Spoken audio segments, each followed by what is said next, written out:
నువ్వు ఉంటే వెనకెనక నేను వచ్చి నీ కళ్ళు మూయంగా కన్నీళ్ళు అంటేనే నా రెండు చేతులకి కన్నీళ్ళుగావు అవి ఆనంద బాష్పాలులే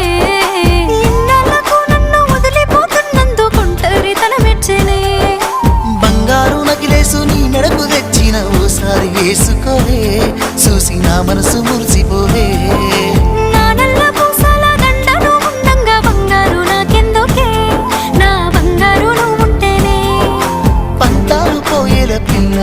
మన బంధాలు కలిసాయిలే కన్నోళ్ళు మురిసిపోయేలా మన ప్రేమను గెలిచాములే చుట్టాల